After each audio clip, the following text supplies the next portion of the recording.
आप तो मेरी प्रतीक्षा में पहले से ही खड़े हैं यमदेव। तब तो आपने मेरी चुनौती के बारे में भी सुना ही होगा। कहिए, क्या उत्तर है आपका? मेरा स्वागत करके अपना राज्य त्यागेंगे या मेरा सामना करके अपने प्राण? हे असुर श्रेष्ठ, मैं आपकी अधीनता स्वीकार करने के लिए तैयार हूं। बस एक विनती है मेरी। शर्त को विनती का नाम देकर बहलाना चाहते हो मुझे यमराज? असुर राज मूरा के सामने शर्त रख पाओ, इतना सामर्थ्य नहीं है तुम में। इसका आभास है मुझे असुरराज, पर मैं आपकी अधीनता स्वीकार करूं इससे पहले आपको स्वामी धर्म का पालन करना होगा। मेरे पुराने स्वामी के क्रोध से मेरी रक्षा करनी होगी आपको। कौन है तुम्हारा पुराना स्वामी? भगवान श्री नारायण। और छोटी माँ, मूरासुर को तो श्री नारायण से भी रक्षा का वरदान प्राप्त था ना? यही तो श्री नारायण की लीला थी बलराम। पर वो राक्षस अपने दम में जे समझ ही ना पाओ कि वो क्या भूल करने जा रहा है, और पहुंच गो भगवान श्री नारायण को चुनौती देने के लिए।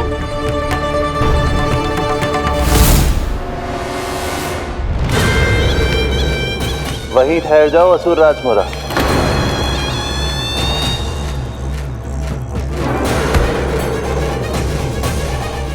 यहाँ क्यों आए? आपको पराजित करने और ये वैकुंठ जीतने, ताकि मैं यमलोक का स्वामी बन सकूं। फिर आओ, युद्ध भूमि में मेरा सामना करो।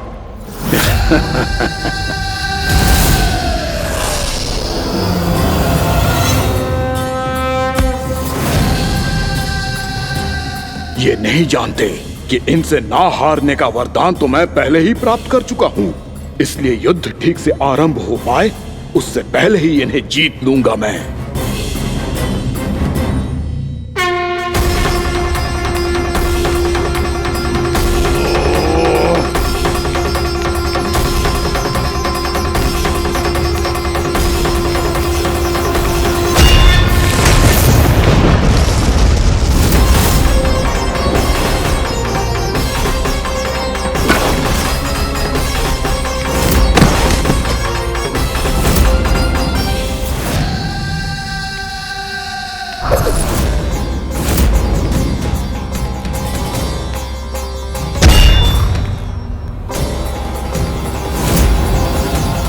और इस प्रकार जे युद्ध वर्षों वर्षों तक चलता रहो। दोनों योद्धा पूरे ब्रह्मांड में अनेक अस्त्रों शस्त्रों के साथ युद्ध करते रहे।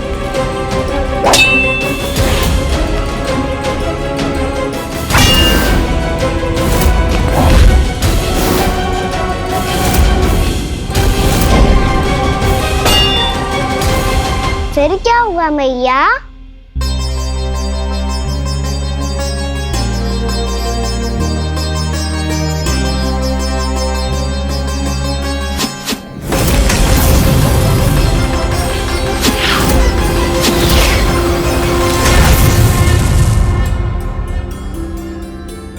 उस युद्ध को कभी समाप्त हुआ हो, पर कैसे?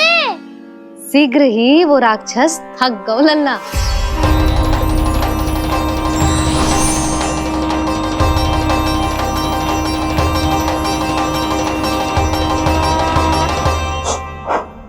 खड़े खड़े देख क्या रहे हैं नारायण?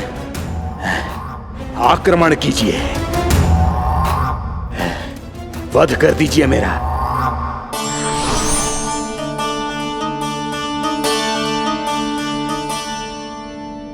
मैं तुम्हारी वीरता से प्रभावित हूं, इसीलिए इतनी थकान की स्थिति में मैं तुम जैसे वीर पर आक्रमण नहीं करूंगा। जाओ विश्राम करो। यदि फिर से युद्ध करने की इच्छा हो तो तुम्हारा स्वागत होगा।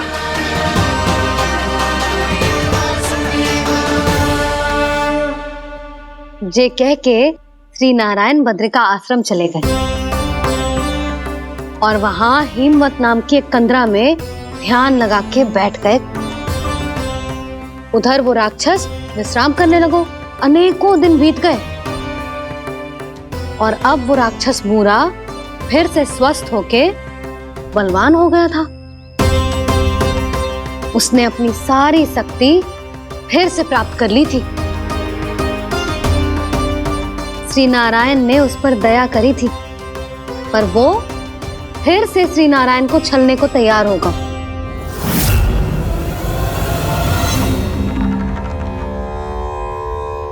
ध्यान में बैठे बैठे श्री नारायण योग निद्रा में चले गए, पर दुष्ट मूरा इसी अवसर का लाभ उठा के उनके कंदरा में घुस आयो, ताकि वो सोते हुए श्री नारायण पे आक्रमण कर सके।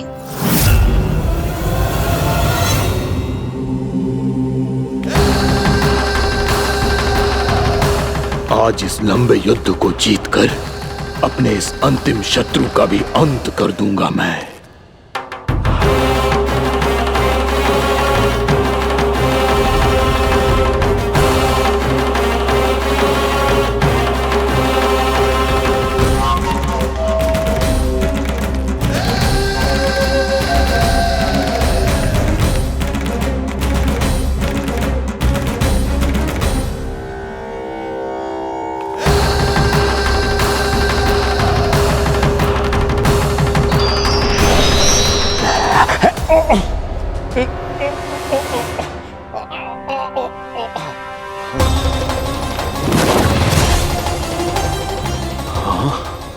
दुष्ट राक्षस,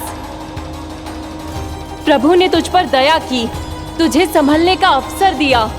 तू इन्हीं पर ही छल से वार करने चला है।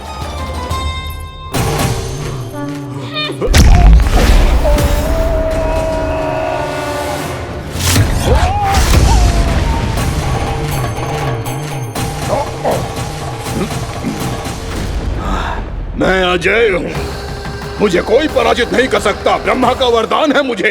तूने नारायण से अपराजय होने का वरदान मांगा था मूर्ख, उनकी शक्ति से नहीं। ध्यान से देख, मैं तेरी मृत्यु हूँ, मृत्यु।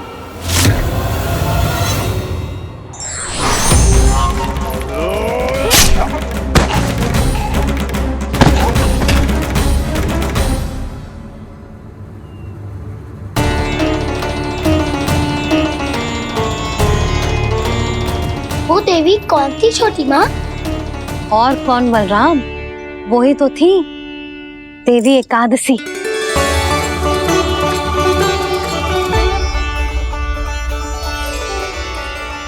मुझे क्षमा कीजिए प्रभु, आपकी आज्ञा के बिना ही युद्ध करके आपके शत्रु को मृत्यु के घाट उतार दिया। क्षमा नहीं, आपकी तो प्रशंसा होनी चाहिए देवी। असुर राज को मारकर आपने सभी देवताओं को मुक्त करवाया है। इस पापी के अहंकार से तीनों लोकों की रक्षा की है आपने। आप एकादशी की तिथि पर मेरी एकादश इंद्रियों से उत्पन्न हुई हैं। इसीलिए मेरे सभी भक्त आपको उत्पन्न एकादशी के नाम से जानेंगे। सभी तिथियों में आपका स्थान सर्वश्रेष्ठ होगा। जिस तरह आपने राक्षस के आक्रमण से मेरी रक्षा की है, उसी प्रकार एकादशी के दिन व्रत करके जो भी भक्त आपकी कथा सुनेगा, मैं स्वयं उसकी रक्षा करूंगा। जो आपकी पूजा करेगा, उसे मेरी विशेष कृपा प्राप्त होगी, और उसके साथ साथ उसे मिलेगा धन, सिद्धि और मोक्ष।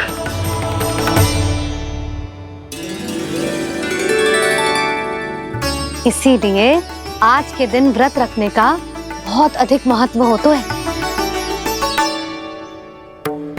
बोलो एकादशी मैया की जय। बोलो श्री नारायण भगवान की जय।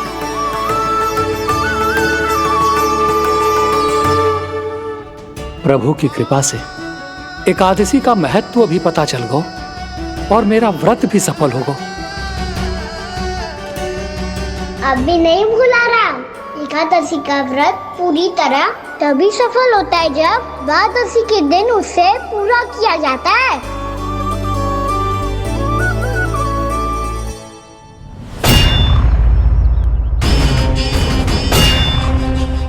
आवश्यक है आपको यह आभास होना कि उस विष्णु अवतार को पराजित करने के लिए आपके साधारण योद्धाओं में वो सामर्थ्य नहीं है।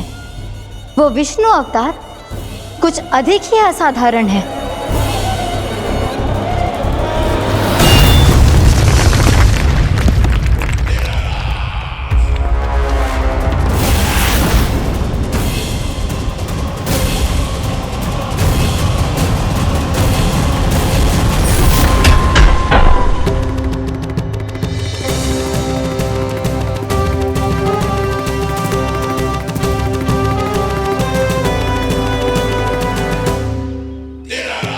अब मैं दिखाऊंगा उस विष्णु अवतार को असाधारण शत्रु क्या होता है।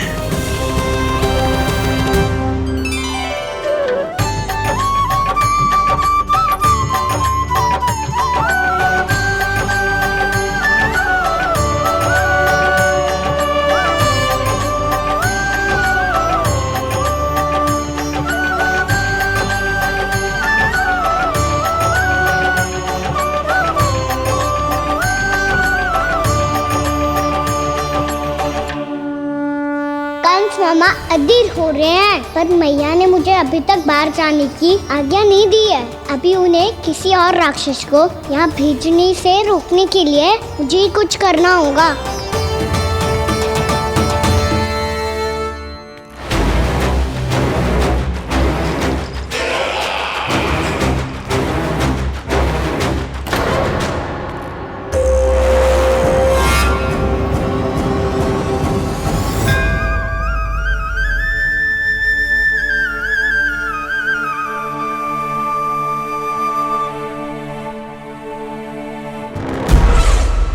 कौन हो तुम?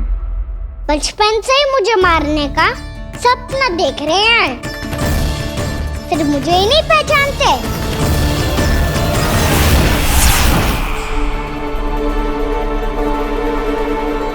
बचपन से विष्णु अवतार। कोई कान्हा बुलाता है तो कोई मुरलीधर पुकारता है, कोई माखन चोर कहता है, कोई कहता है चिच्चोर। पर विष्णु अवतार इस नाम से तो बस आप ही मुझे बुलाते हो मामा जी। इतना साहस, ये तो यहाँ आ गया है।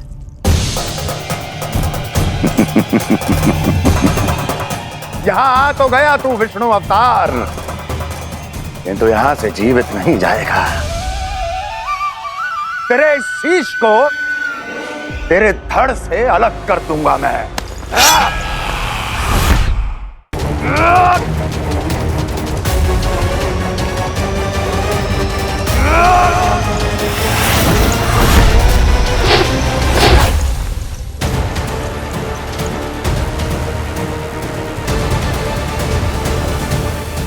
कहाँ देख रहे हो मामा जी?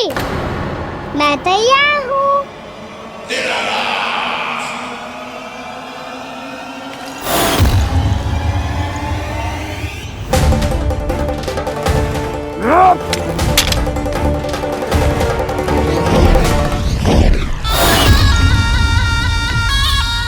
मामा जी, आप सदैव इसी तरह क्रोध में रहते हो क्या?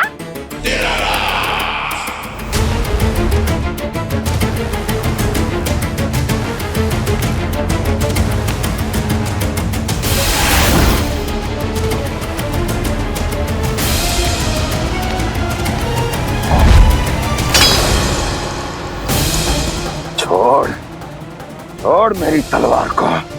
छोड़ो तो तब जब पकड़ा हूँ।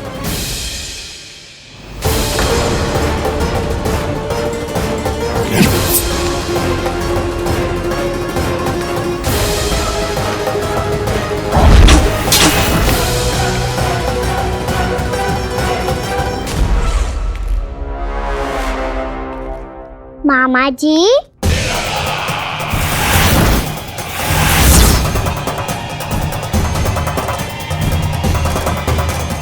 आप थक गए होंगे, थोड़ा विश्राम कर लो। पता नहीं, मैं अवश्य से थक गया हूँ।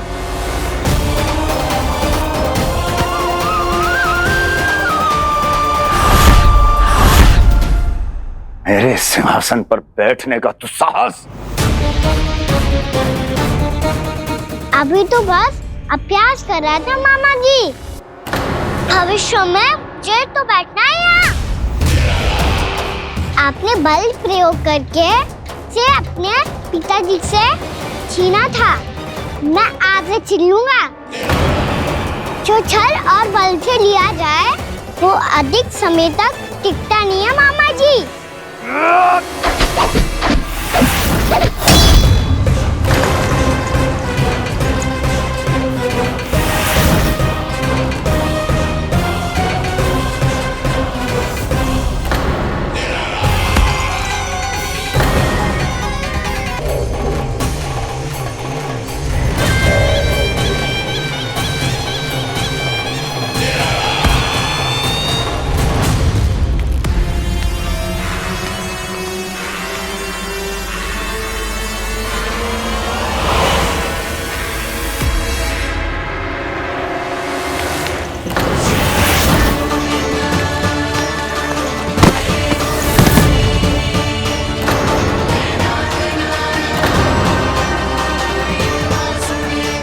शीघ्र ही आपको ये सिंहासन छोड़ना होगा।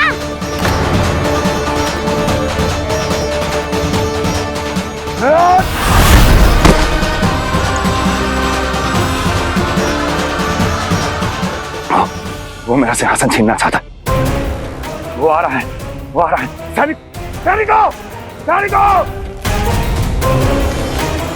दुर्जन, बंद कर दो सभी द्वार और झरों के, सब के सब। इसकी हर संभावना पर इतना कड़ा पहरा बिठा दो कि ना तो कोई महल के भीतर आ सके, ना कोई बाहर जा सके। मुझे महल की चप्पे चप्पे की सूचना चाहिए। जाओ।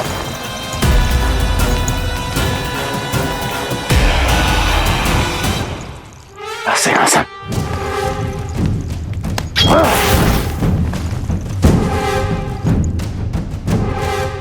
अब आ, दुष्ट मायावी, ए छलिया विष्णु अवतार, मैं कंस तेरी प्रतीक्षा कर रहा हूँ। देखता हूँ मेरे सिंहासन पर कैसे बैठता है तू। मुझे तो बस कुछ समय चाहिए था, वो मिल गया। अब करते रहिए आप प्रतीक्षा।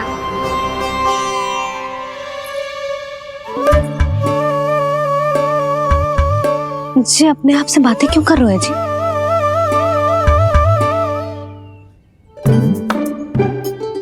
आप मुस्कुरा क्यों रहे हो?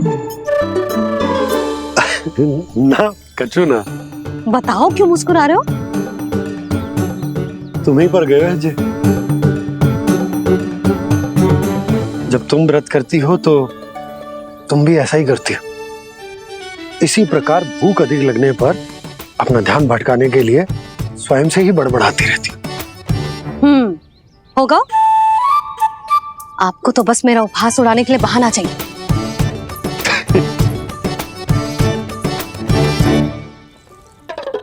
लल्ला, भूख लगी है? ना मैया, व्रत करे तो भूख कैसे लगेगी?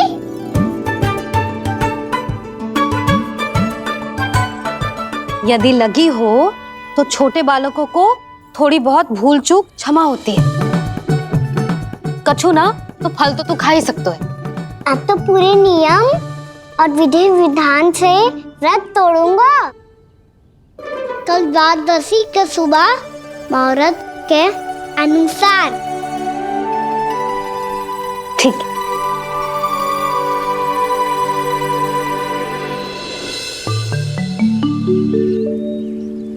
लल्ला, एकादशी समाप्त हो गई है, द्वादशी लग गई है। अब तू व्रत तोड़ सकते है। भोजन कर ले। ले।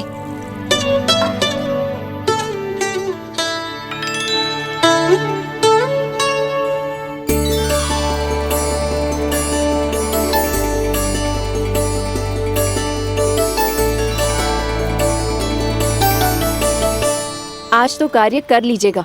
मैं ना चाहती कि सब गांव वाले फिर से आपका उपहास उड़ाएं। अरे, इसी क्षण कार्य आरंभ करना आवश्यक ना है। कुछ खा तो लो। कल भी पूरे दिन व्रत में रहे, अब तो कुछ खा लो। ना ना, अभी बिल्कुल भूख ना है। और हाँ भगवान, तुम्हें चिंता करने की आवश्यकता नहीं है। आज मैं किसी को भी 2 शब्द कहने का अवसर नहीं दूंगा। अरे कुछ खाओगे पियोगे नहीं तो कैसे रहोगे?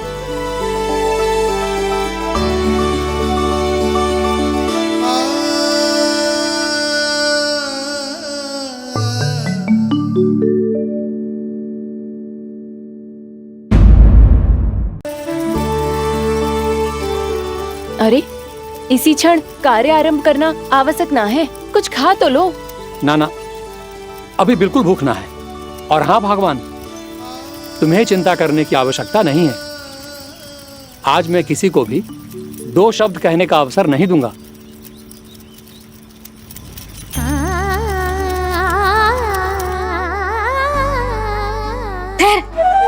मैं तेरे लिए मट्ठा लेके आती हूँ।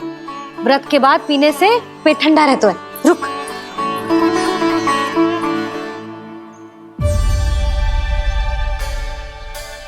भक्तों ने अभी तक व्रत नहीं तोड़ा है, मैं कैसे तोड़ लूं? भूख कहाँ से होगी? श्री हरि नाम से पेट तो भर लेते हो। श्री हरि श्री हरि श्री हरि।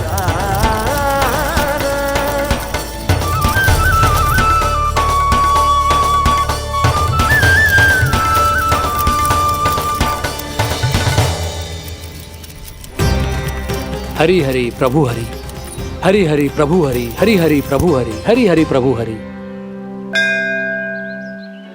कल से अन्न का एक दाना ना गो है पेट में। अब क्या व्रत तुड़वाने भी आपके प्रभु ही आएंगे? अब क्या व्रत तुड़वाने भी आपके प्रभु ही आएंगे? मैया,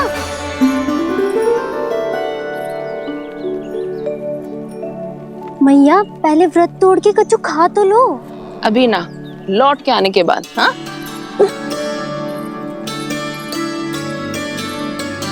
बलराम ठहरो पुत्र, पहले कुछ खा लो, व्रत तोड़ना आवश्यक होता है।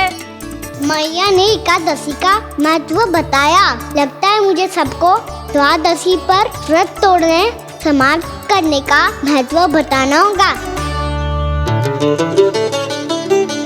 हरि हरि हरि हरि हरि, मेरे हरि।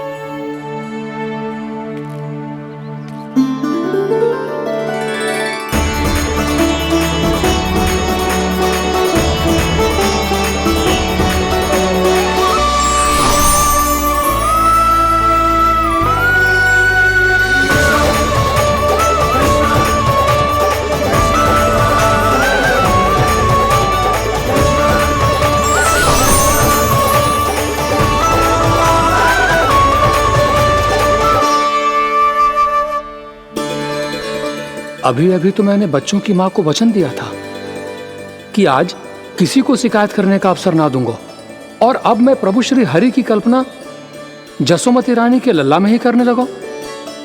ना ना, ये ठीक ना है।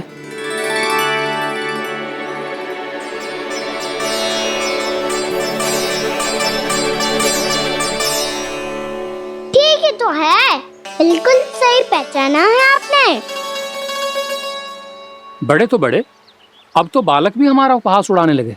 मैं आपका उपहास नहीं उड़ाने आया, मैं तो आपके एकादशी के व्रत को पूरा कराने आया हूँ।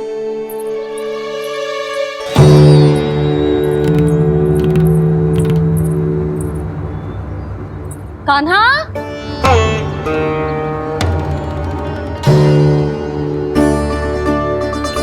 तो ये रे आपकी छड़ी और ये रे मेरी पीठ। सेक बिना ताकत तोड़। आज तो इसकी पीठ सेक के रहूंगी मैं। मैया घर पे भूखी मुझे ढूंढ रही होगी। लो आज द्वादशी के दिन पहले प्रहर में भोजन करके अपना एकादशी का व्रत पूरा करो आप। धन्यवाद राजकुमार, पर अभी हमें भूख नहीं है, बहुत सारा काम पड़ा है। और अभी थोड़ी ही देर में शंकरी बहन भी अपनी मटकी लेने आती होंगी।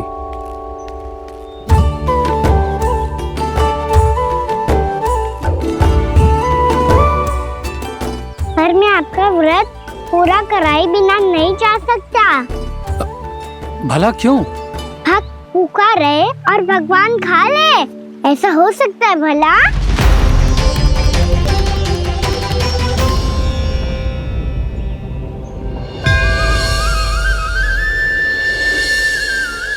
ये कैसा भ्रम हो रहा है मुझे लगता है अपना काम करना चाहिए। एकादशी के पहले प्रार में व्रत पूरा करना बहुत आवश्यक होता है, ना तो एकादशी का व्रत भी पूरा ना मानो जातो। इतनी सारी ज्ञान की बातें तुम्हें कैसे पता है लल्ला?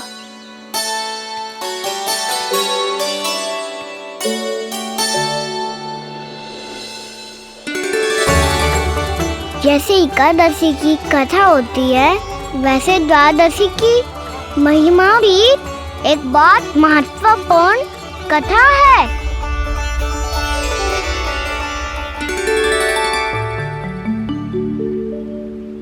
कैसी कथा? बिल्कुल सही समय पे आई हो आप, क्योंकि आपको ये कथा आपको अवश्य सुननी चाहिए।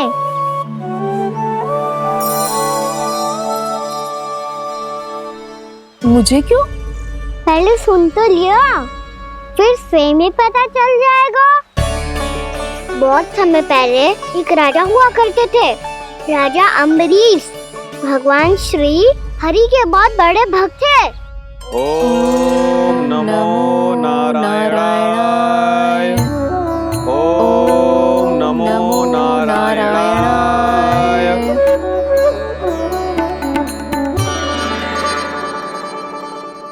नेक पुण्य के काम करते थे वो। अपनी पत्नी के साथ हरि का नाम जपते रहते थे।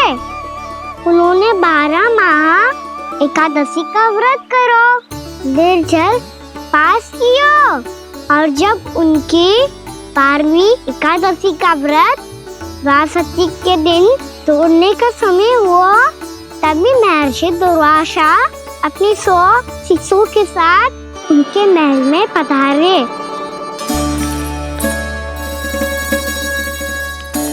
प्रणाम स्वीकार करें महर्षि। आप जैसे महान ऋषि मेरे राज्यसभा में आए, वो भी ऐसे अवसर पर जब मैं और मेरी पत्नी निरंतर 12 एकादशियों के बाद अंतिम एकादशी का व्रत तोड़ेंगे। इससे बड़े सौभाग्य की क्या बात हो सकती है हमारे लिए? आज आपके साथ साथ मेरा और मेरे शिष्यों का एकादशी व्रत भी पूरा होगा। संभव है प्रभु की इच्छा यही हो कि हम सब अपना व्रत एक साथ तोड़ें। ये तो अत्यधिक प्रसन्नता की बात है महर्षि। तो फिर ठीक है, हम सब यात्रा से थके हैं। व्रत तोड़ने से पहले हम स्नान करना चाहते हैं। जैसी आपकी इच्छा महर्षि। जब तक आप लोग लौटेंगे तब तक आपके सारे प्रबंध यहाँ हो चुके होंगे।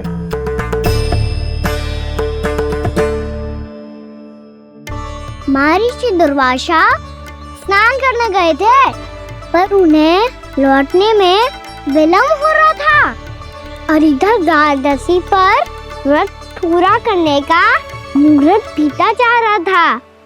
महाराज अम्बरीश बड़ी विरगता के साथ महर्षि दुर्वासा के लौटने की प्रतीक्षा कर रहे थे। महाराज, व्रत तोड़ने का मुहूर्त बीता जा रहा है, बस कुछ ही समय बचा है। महर्षि और उनके शिष्यों को लौटने में न जाने कितना समय लग जाएगा। मेरा सुझाव है कि आप मुहूर्त समाप्त होने से पहले व्रत अवश्य तोड़ लें। गुरुदेव, हमने महर्षि दुर्वासा को वचन दिया है कि जब तक वो लौटेंगे नहीं तब तक हम व्रत नहीं तोड़ेंगे। इसीलिए मैं उनके लौटने के बाद ही भोजन ग्रहण करूंगा। पर महाराज, मुहूर्त यदि बीत गया और समय रहते हो नहीं आए तो महाराज आपका व्रत पूरा नहीं होगा। महाराज, आपको उसका फल नहीं मिलेगा। महाराज, 12 एकादशियों का व्रत व्यर्थ चला जाएगा। किंतु गुरुदेव, यदि मैंने भोजन कर लिया तो ये तो अतिथियों का अपमान होगा। आप उचित कह रहे हैं महाराज। भोजन के लिए उनकी प्रतीक्षा अवश्य कीजिए महाराज। पर मुहूर्त रहते हुए एक तुलसी का पत्ता और जल ग्रहण कर लीजिए। इससे आपका व्रत भी पूरा हो जाएगा और अतिथि का मान भी रह जाएगा। आपका सुझाव अच्छा है गुरुदेव।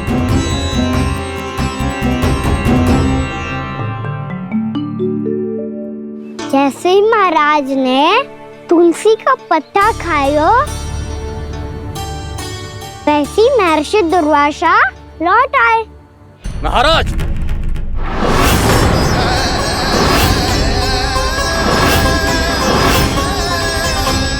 महाराज को उपास तोड़ते देखते बहुत क्रोधित हो गए।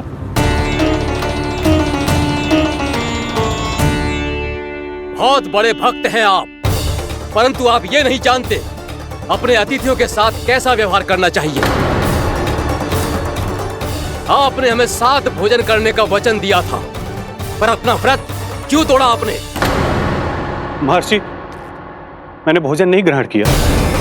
कहीं मुहूर्त न निकल जाए इस कारण मैंने एक तुलसी का पत्ता ग्रहण कर लिया। 56 भोग खाया हो या एक पत्ता, अपना व्रत तोड़कर अतिथियों का अपमान किया है, मेरा अपमान किया है। अब आपको दंड भोगना होगा ताकि आप सीख पाएं कि अतिथियों के साथ कैसा व्यवहार होना चाहिए। महर्षि, आप जो भी दंड मुझे देंगे मुझे स्वीकार है, किंतु आप क्रोधित मत होइए। क्रोध का कारण आपने दिया है महाराज। एक महर्षि का अपमान करके राक्षसी प्रवृत्ति का परिचय दिया है आपने, इसीलिए अब एक राक्षसी आपको दंड देगी।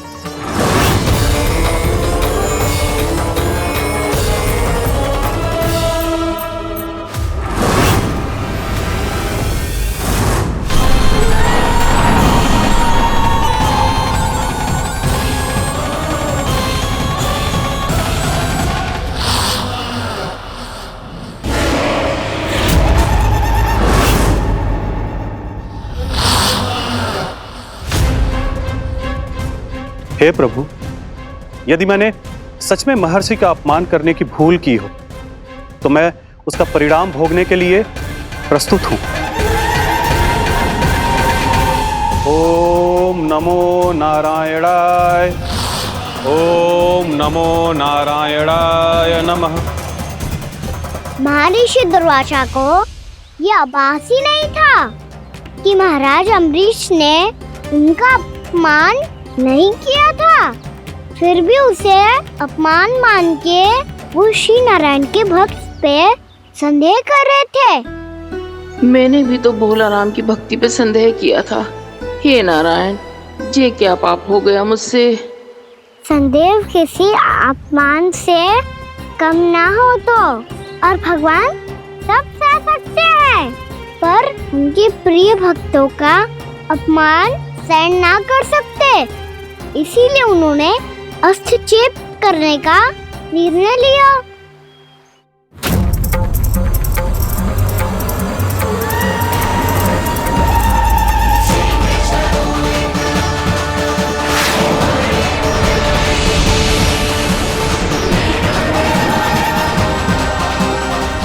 ओम नमो नारायणाय।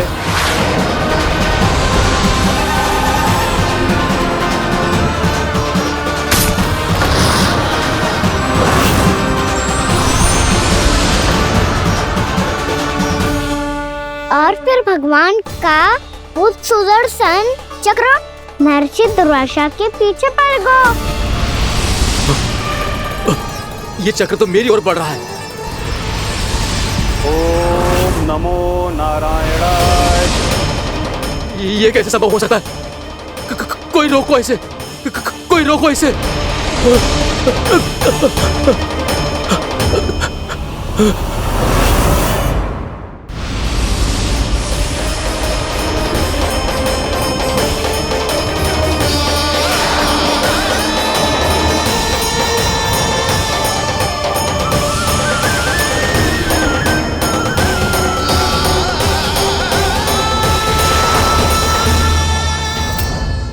चक्र से अपने प्राण कैसे तैसे बचाते बचाते महर्षि दुर्वासा ब्रह्मलोक जा पहुँचे। ब्रह्मदेव, रक्षा कीजिए ब्रह्मदेव, सहायता कीजिए, मुझे बचाइए ब्रह्मदेव, रक्षा कीजिए। ये सुदर्शन चक्र मेरे प्राणों के पीछे पड़ गया है, मुझे बचाइए ब्रह्मदेव, मुझे बचाइए। महर्षि, मैं चाहकर भी आपकी सहायता नहीं कर सकता। ऐसी स्थिति में यदि कोई कुछ कर सकते हैं तो वो है सुदर्शन चक्र के स्वामी विष्णु, क्योंकि सृष्टि में केवल वही है जो इसे नियंत्रित कर सकते हैं। वो ही इसे वापस लौटने का आदेश देकर आपके प्राणों पर छाए हुए संकट को दूर कर सकते हैं। किंतु हां, मैं सुदर्शन चक्र से इतना अवश्य कहूंगा कि जब तक आप विष्णु लोक में पहुंच नहीं जाते, वो आपको किसी भी प्रकार की हानि ना पहुंचाए। आपका बहुत बहुत धन्यवाद, आपकी सदा ही जय हो।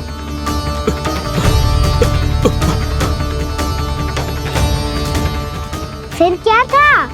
भागते भागते महर्षि दुर्वासा सीधे भगवान श्री हरि के शरण में बैकुंठ पहुंच गए। त्राहिमाम प्रभु, त्राहिमाम, मुझे बचाइए, मेरी सहायता कीजिए प्रभु, मेरी सहायता कीजिए। मैं आपके इस चक्र और ऊर्जा से नहीं भाग सकता प्रभु, कृपया करके अपने सुदर्शन को रोकिए, इसे वापस लीजिए प्रभु। यह असंभव है महर्षि। एक बार सुदर्शन चक्र मेरे हाथों से छूट जाए तो अपना उद्देश्य पूरा किए बिना, मेरे भक्तों की रक्षा किए बिना वापस नहीं लौटता। कोई तो उपाय होगा प्रभु, कृपया करके मेरे प्राण बचाइए प्रभु। मैं सुदर्शन की ऊर्जा से जलकर भस्म नहीं होना चाहता प्रभु। आप जो कहेंगे मैं करूंगा प्रभु, मेरी सहायता कीजिए प्रभु, मेरी सहायता कीजिए। उपाय है, किंतु मुझे नहीं लगता कि आप वो कर पाएंगे।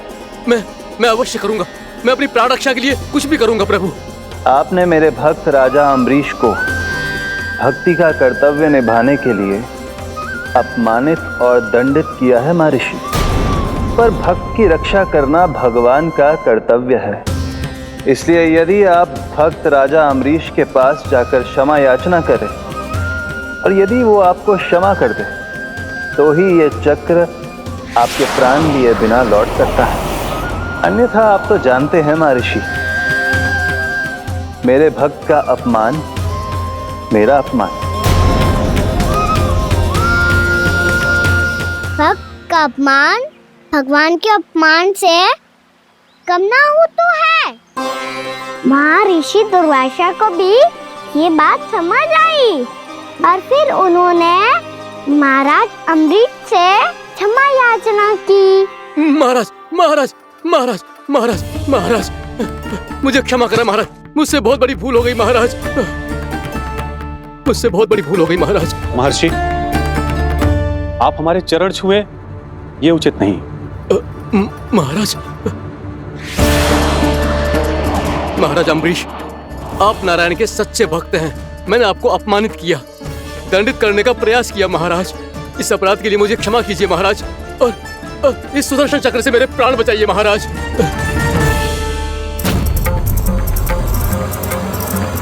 हे महान सुदर्शन, यदि महर्षि के लिए मेरे हृदय में अभी भी वही सम्मान और प्रेम हो जो इनके प्रथम आगमन पे था, तो कृपया आप अपने धाम वापस लौट जाइए।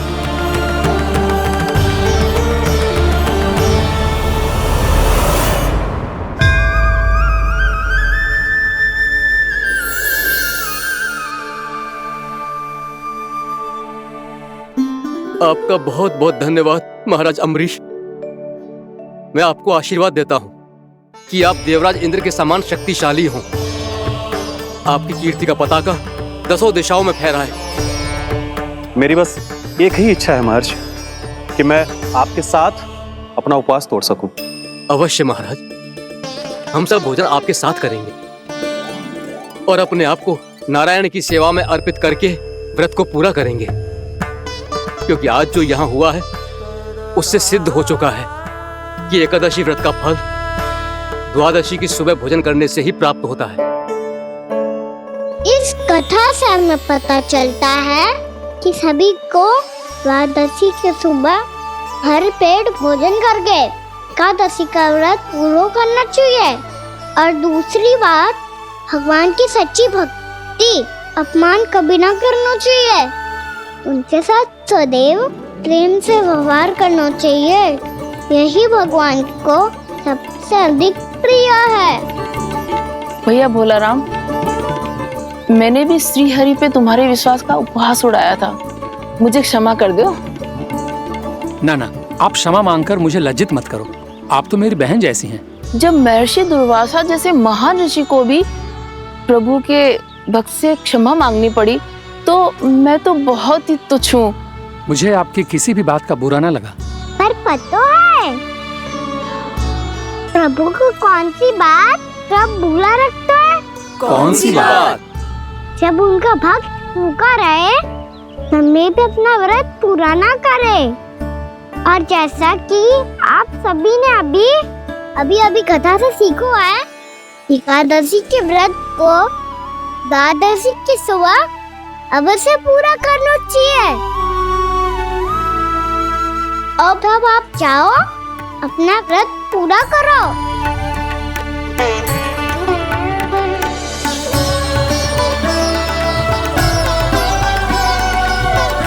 मैं आपके लिए जल लेके आती हूँ।